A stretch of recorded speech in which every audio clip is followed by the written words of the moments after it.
Welcome to Let's Talk About It. Broadcasting live from North Nashville, Tennessee.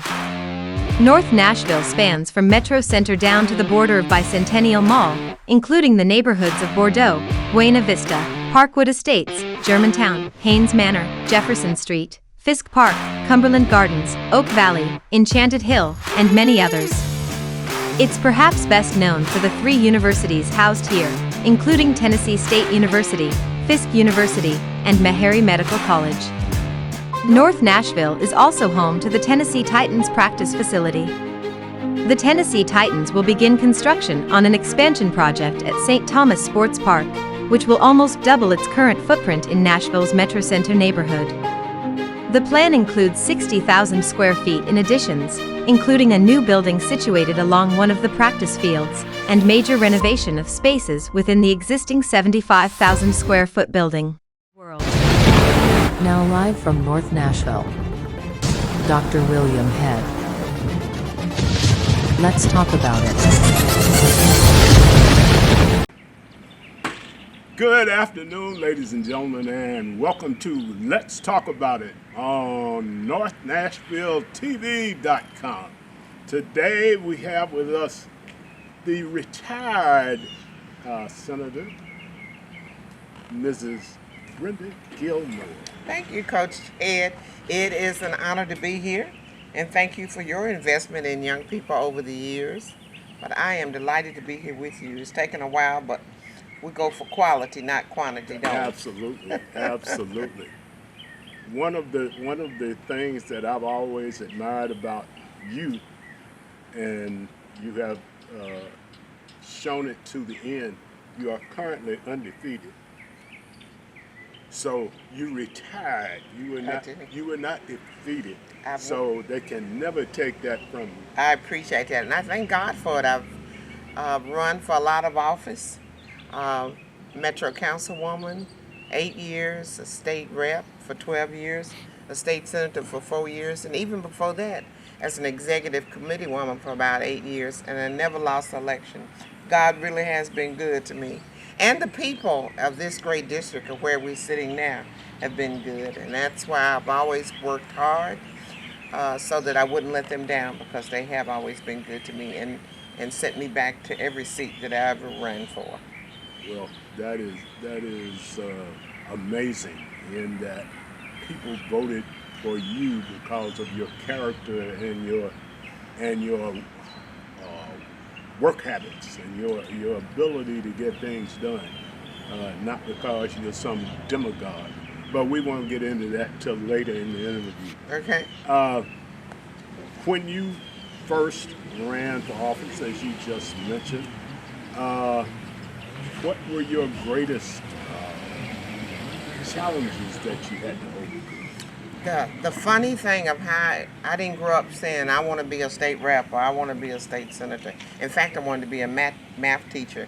And in many of my volunteer work, I still find myself in teaching roles, not math, but then teaching roles. But several years ago, before I even ran for an elected position, there was a judge here, and she was an outstanding judge. She'd been appointed, but she didn't like running. She didn't like campaigning side of it. But as far as the administration and being compassionate to the people, she was excellent. My husband asked me if I would help her. And so anyway, when she got invitations, she would always say, "Will you go for me?" And I ended up being her surrogate. I started off just licking stamps.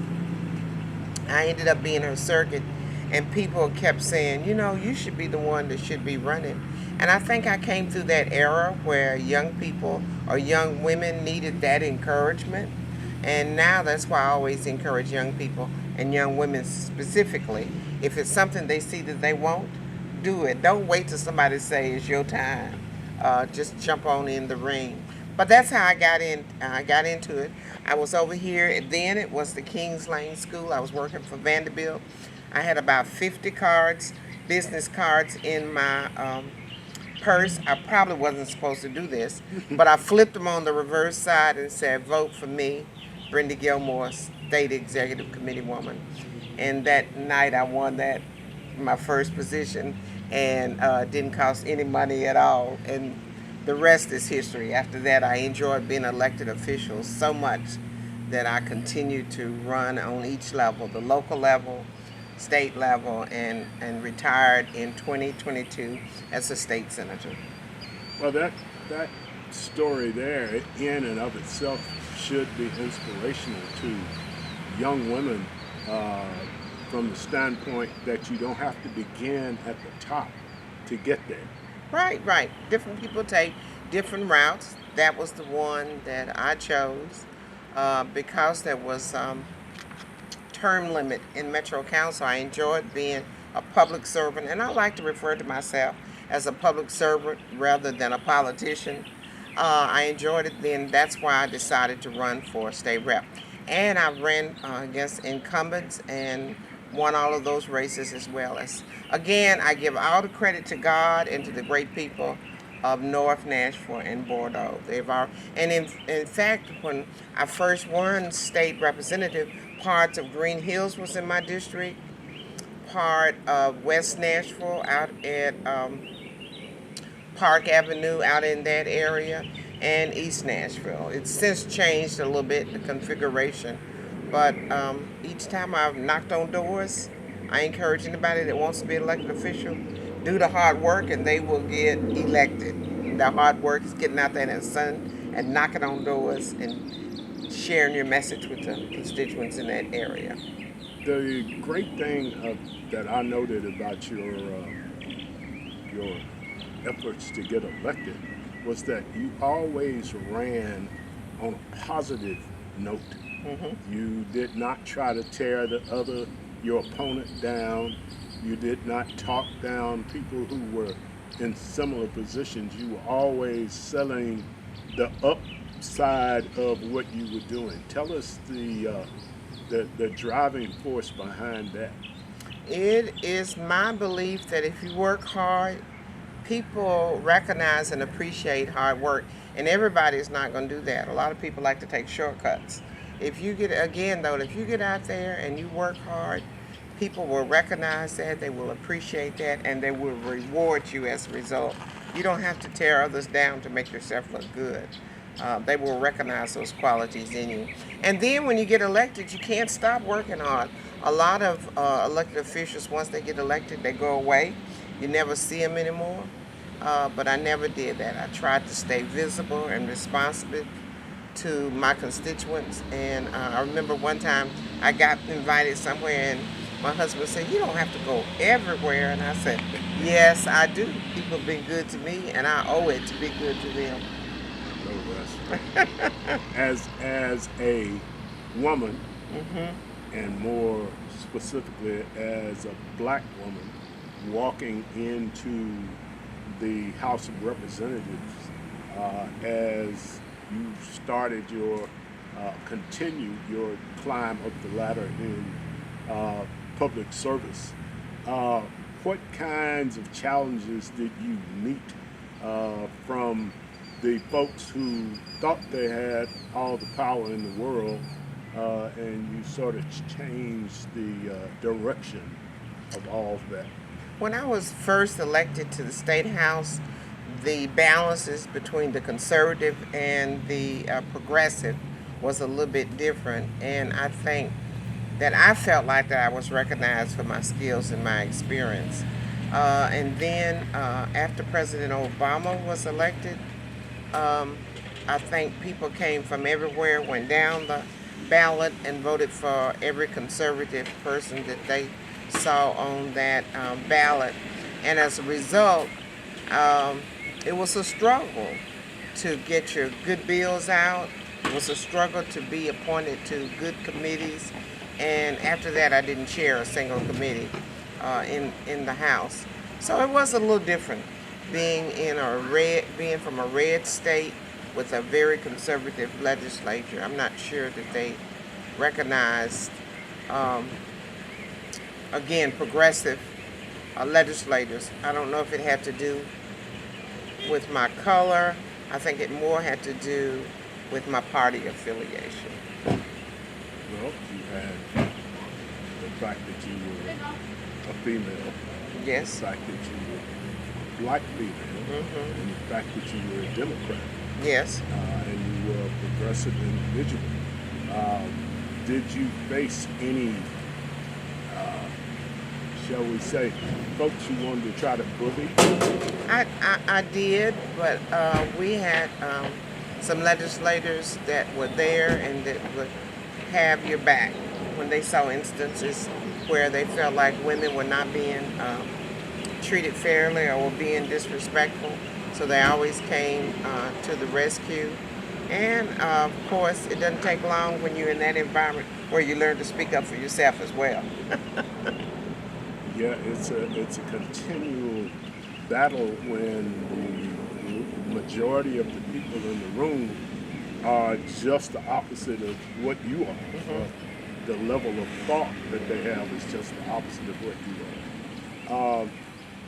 I find it right now terribly unfortunate that when you say racist, you used to say Mississippi, Alabama, Louisiana, Georgia.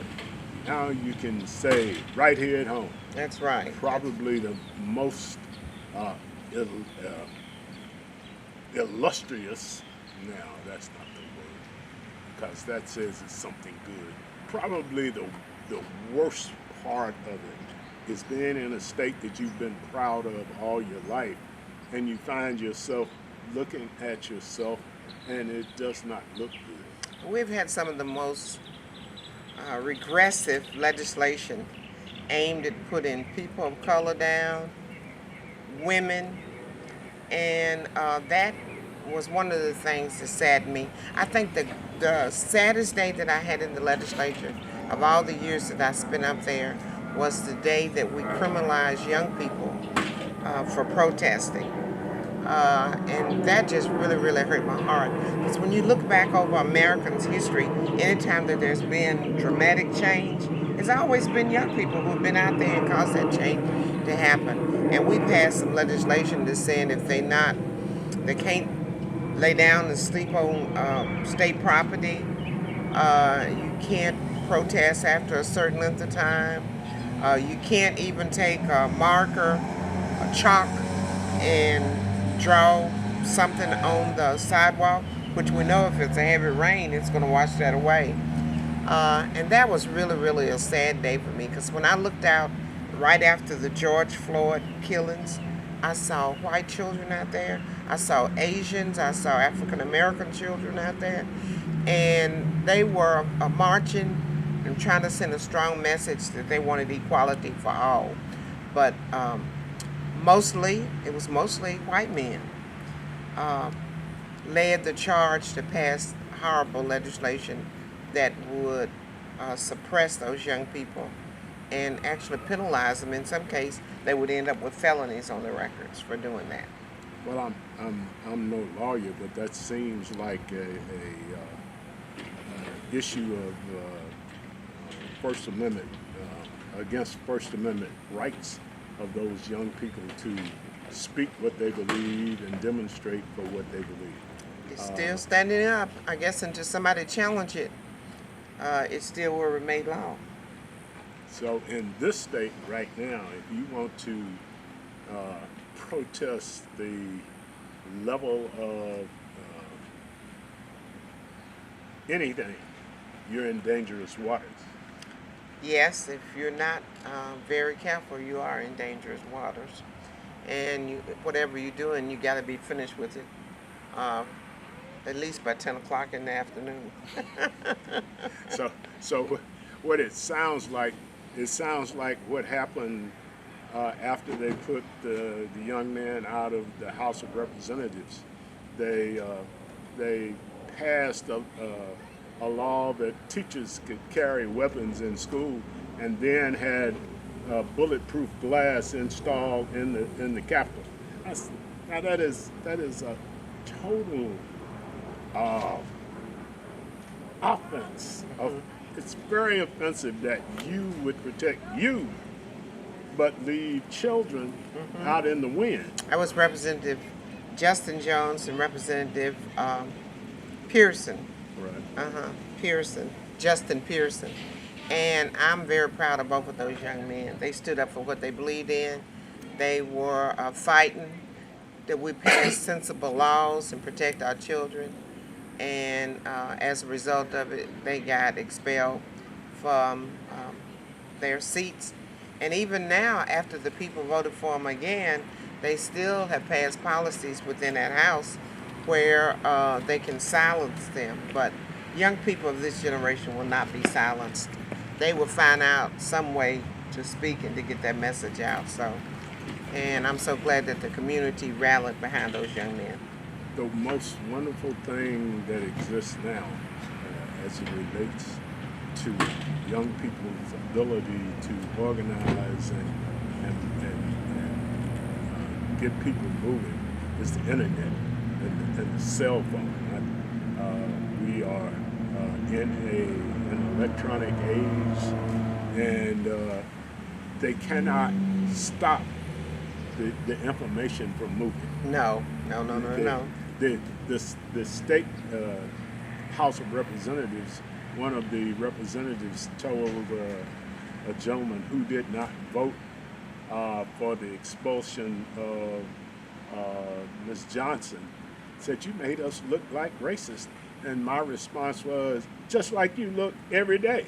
Yeah, you look like what you are, right? We Yeah. are what we are, yes. And now the world knows it. Hey, and the state of Tennessee looks like a bunch of boobs as a result. Of course, probably right when you say it looks like one. If it walks like one, talks like one, probably want a boob. But again, back to your career. You left the House of Representatives and became a state senator. I did. I ran for the seat after Senator Thelma Harper retired, one of the great trailblazers in this community after a lustrous career she had, and I ran for her seat. In fact, that seat has so much history. As you know, Avon Williams had it originally, Senator Harper, me, and now the present senator is Charlene Oliver, and she's doing an outstanding job in it as well. But yeah, the people honored me. I won every single precinct, and worked hard for those 4 years, but made the decision it was time to pass the baton. Did you ever coach track? Yes. You know, Coached several youngsters that Coach Smith had at White's Creek. That's right. Well, you know you have to pass the baton, right? Absolutely. I passed the baton to the younger generation to give them an opportunity of leadership. I always said I never wanted to die. None of us know when we're going to leave this world. No. But I never wanted to die in that position. I felt like that I worked hard every single day that I went in there. I never had any regret. I was saddened some days when we passed, again, really regressive type legislation, but never a day of regret. I always enjoyed it. It was a labor of love, but it was time. You know how to know when to fold them and know when to hold them. And it was time to fold them. Understand that perfectly. The Attorney General of the state of Tennessee made a big issue of saying that any legislation or litigation that has race indicated in it is unconstitutional. It's my feeling that he opened the door for a whole new direction of litigation, where now rather than suing for discrimination, you sue for lack of protection under the law, because that's what this legislation that you're talking about, and of course all of Jim Crow and most of the laws and ordinances thereafter were a result of racially motivated actions. We've passed some very suppressive type of legislation in the state of Tennessee over the last year. Even dividing Davidson County up into 3 congressional districts was almost a sin, because what it did, it lessens the chance for African American people who look like you and I to run for a position or to be a representative from somebody who share the same values and care about the same thing that we care about. When Congressman Cooper was our congressman, we saw him at our festivals, we saw him in our schools, we saw him reading to students, we saw him at our colleges and universities. And have you seen the new congressperson at all since he's been elected?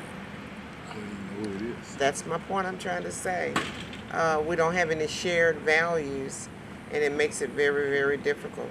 We tried to sue the state of Tennessee, but the judges dismissed the suit, saying that it wasn't based on race or any other factors other than partisan politics, which to me, that should not be either. So now Davidson County is in 3 different congressional districts. Some of those representatives are way in East Tennessee and probably will never visit Nashville or communities like we live in. So we are not represented. Well, I think I remember what's the lady's name that was so active in the 60s? Dr.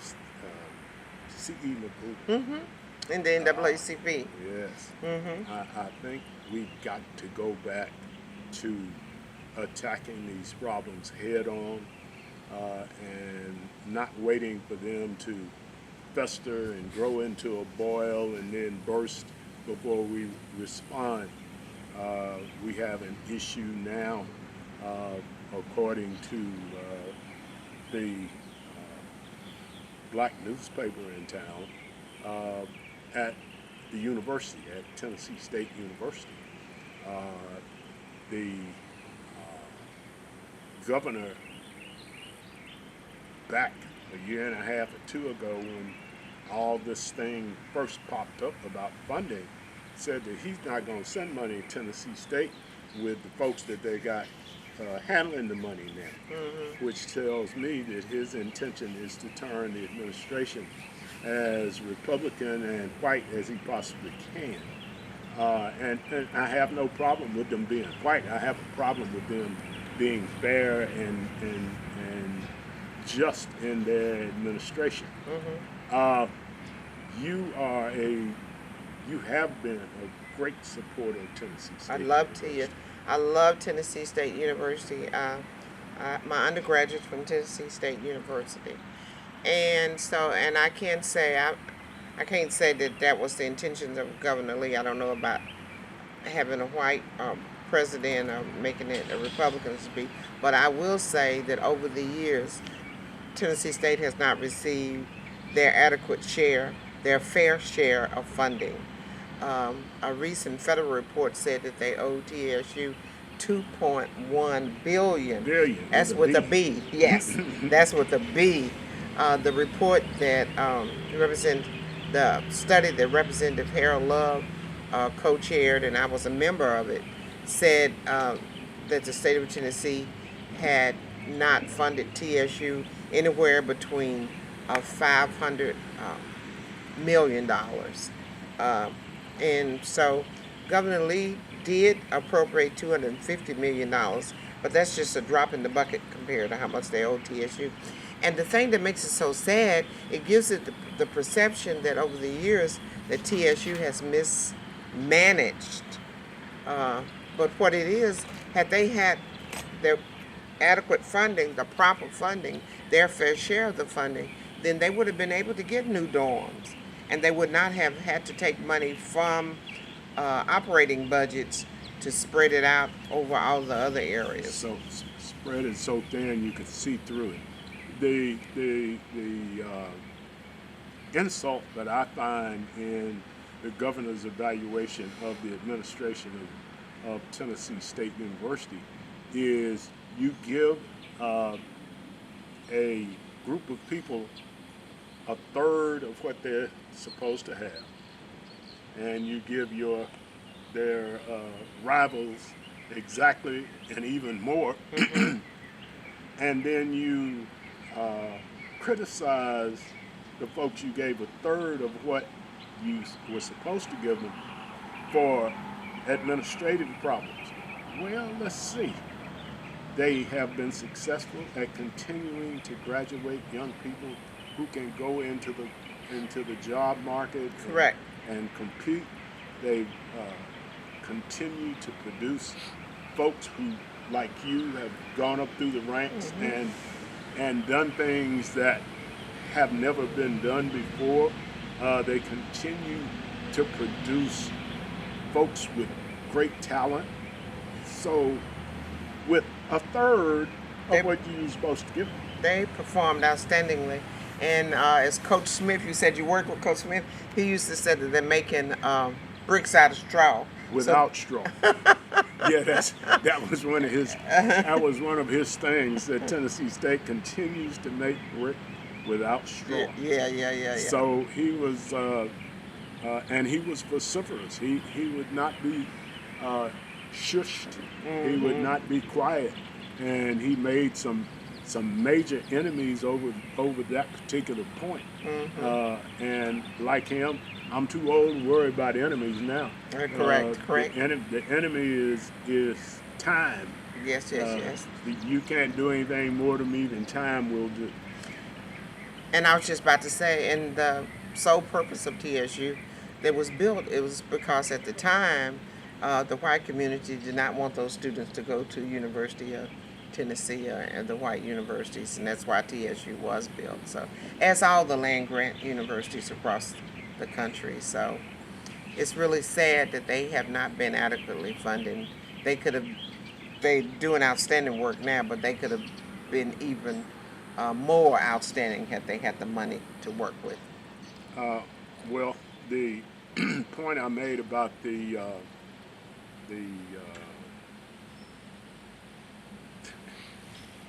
Attorney General is huge when you think about the TSU situation, because the state of Tennessee has offended so many people with the policies, procedures, the funding level, that if every one of them sues the state of Tennessee for how they were dealt with at TSU because of no funding, even below low.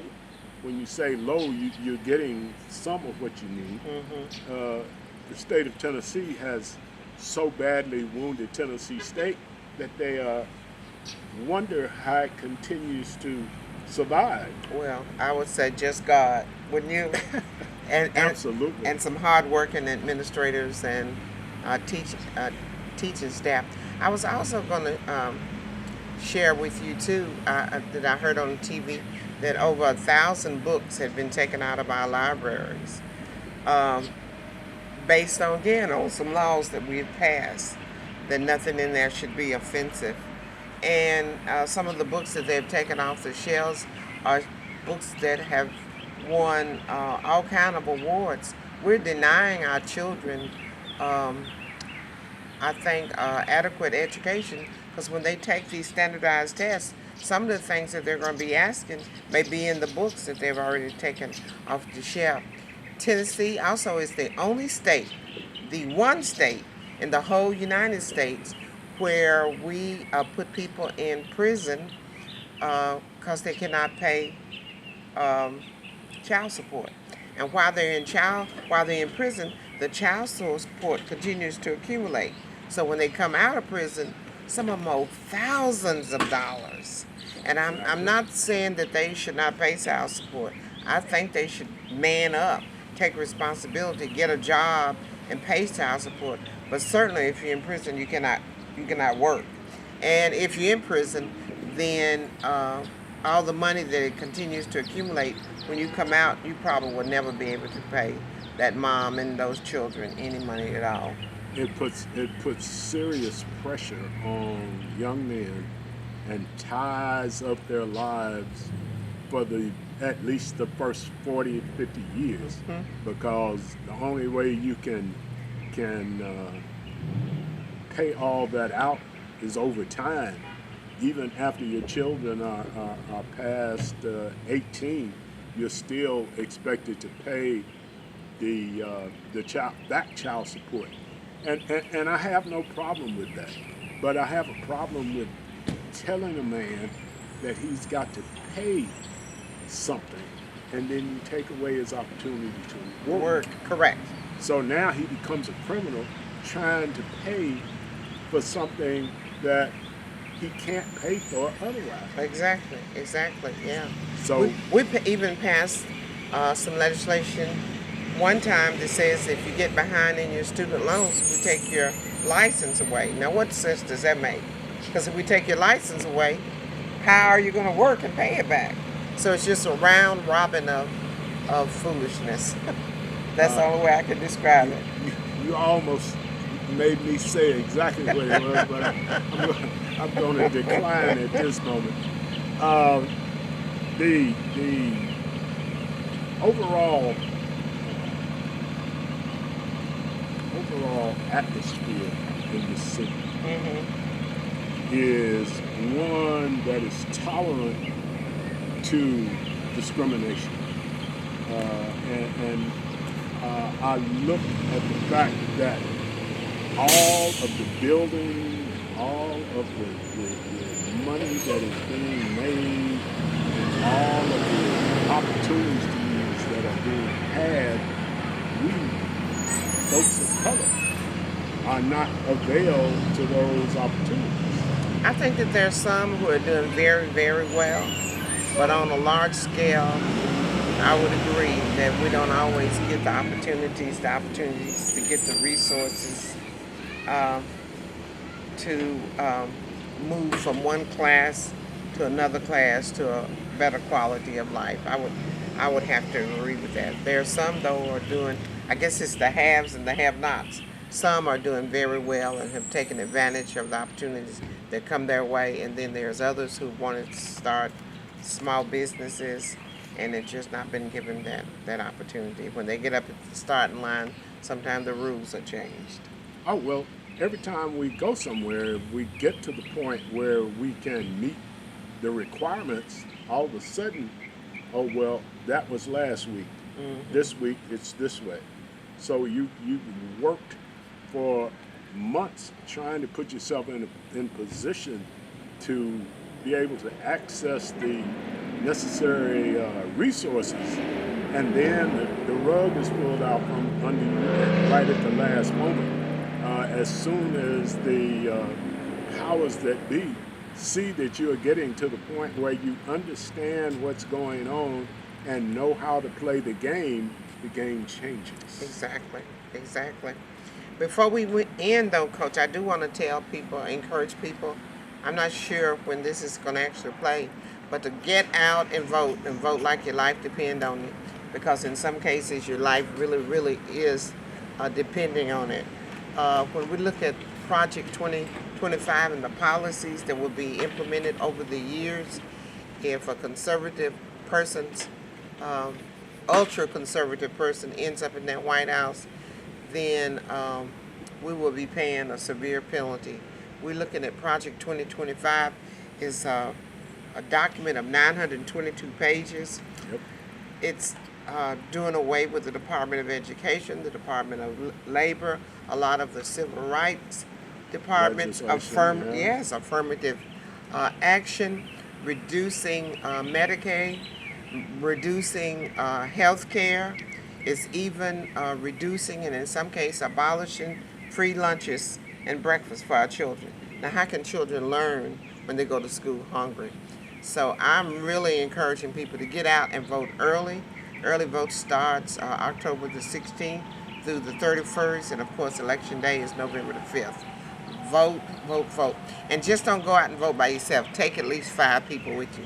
Call your grandchildren, your children, your aunts and your uncles, your grandparents, and take them with you. I'm deputizing you that you're the ambassador to take at least 5 people with you to go vote. Yep. Along that same line of thought, we hear all the sudden flurry of investment advisors.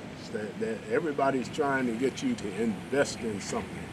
Well, when you invest in something, you expect something in return. The thing is, if the ultra-conservative folk win the presidency, we now find ourselves at a point where the Constitution will be suspended or destroyed. That's right. And at which time, all of these guaranteed rights, privileges, and protections will die with it. Correct. That is correct. Whatever money you have accumulated, you then have to find out, well, how much is this dollar worth today? Whatever the king says is worth. Yes. There are no regulatory offices or commissions.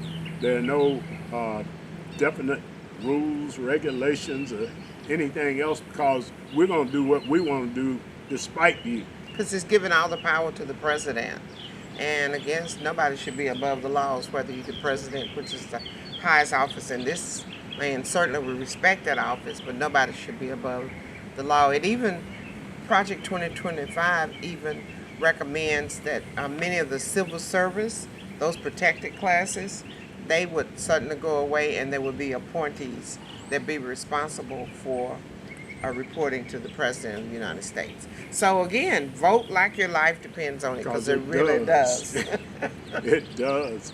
If you've got an IRA, how much is all of that you put into worth when you're ready to utilize it?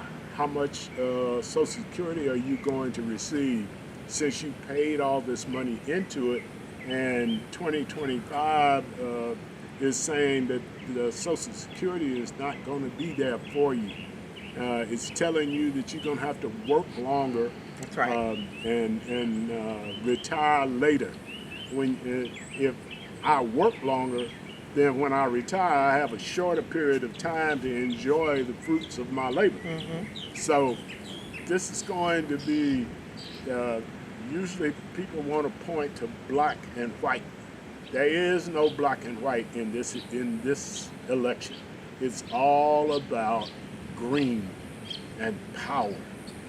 Greed and power versus the Constitution and the democracy. Correct.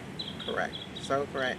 And just eroding away at women's rights. I wish that nobody would have to have an abortion, but I certainly think that that's a decision that every woman should make with her significant other, her God, and her physician. That we shouldn't have a bunch of government people, mostly men, making decisions for us. We saw recently where a number of young people are actually losing their lives because doctors and physicians are afraid to assist them. Yeah, afraid they'll get in trouble and end up in prison. So we're just really living in difficult times, and we got to make sure that we push the pause button and that no more of our rights as women and as families are being eroded. I am 76 years old. There is no way I can tell an 18-year-old young lady how to handle her reproductive situation. Correct. I'm not going to have any more children. She is in the only one in that evaluation or that equation that can have the opportunity to have a child. Mm-hmm. So she should have the right to make that decision on her own. In some cases, the mom's life is being jeopardized. They have the baby. It's not because they don't want the baby. Sometimes their life, or either it may be the result of rape or incest, of any of those things. But again, I think that decision should be made between the woman, her significant one, her physician, and her God. Amen to that. If you have one thing you'd like to end this interview with, what would it be? Well, I encourage all young people, if running for an elected position is something that you're interested in, again, I would say do it. Once you make that decision, work hard. Always be responsive to your constituents, and they will reward you over and over again. And if you get this message before Election Day, I'm saying that this is not the time to sit on the sidelines. Get out and vote and take at least 5 people with you. Thank you for this opportunity to chat with you. Well, it's great that we finally got it together. Yes. We have been back and forth for a couple of years trying to make sure we could get one date that we both could share. And we got it. Yeah, finally. If you keep working at it, it will work out. You have been watching Let's Talk About It on NorthNashvilleTV.com with my friend, Senator Gilby. God bless and keep. Thank you. Thank you, Coach Jack.